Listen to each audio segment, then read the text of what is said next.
The Power Producers and Distributors Incorporated is the company that operates and maintains power plants for GPL at Kingston, Garden of Eden, and Vredenhoop.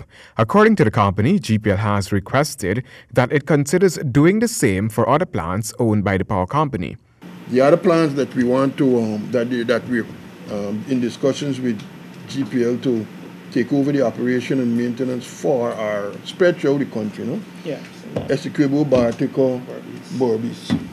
Mark Bender, chairman of the board of directors, the capacity of the other plants, which GPL maintains presently, has the capability to improve in terms of performance once Ppdi takes over their servicing and operation.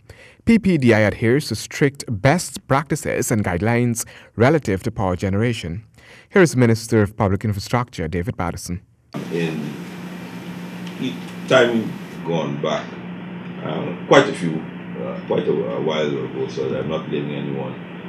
When GPL were challenged were on the financial constraint, what happened is that obviously they have to prioritize with the limited funds they would have, and most times in what would have happened, maintenance was pushed back.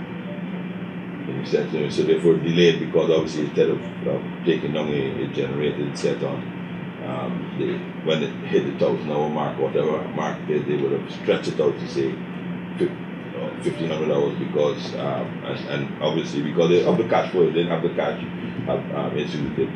So and obviously it became inefficient in maintenance, and this is several years back.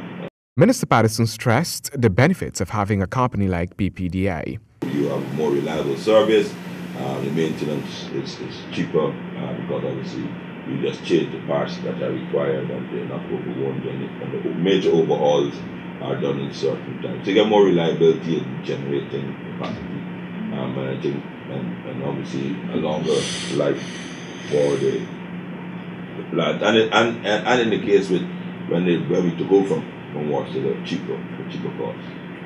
So those are some of the benefits that we will derive from that. In the past, several of the generators under the ownership of GPL were procured, serviced, and maintained by Wärtsilä Inc. In 2016, when the contract between the government and Wärtsilä was coming to an end, it was noted that all of the well-trained staff of Wärtsilä in Ghana were Guyanese. It was then that a decision was taken to set up Ppdi. All of the profits from Ppdi are returned to the coffers, unlike in the case of Wärtsilä. Handel Duncan, HGP Nightly News.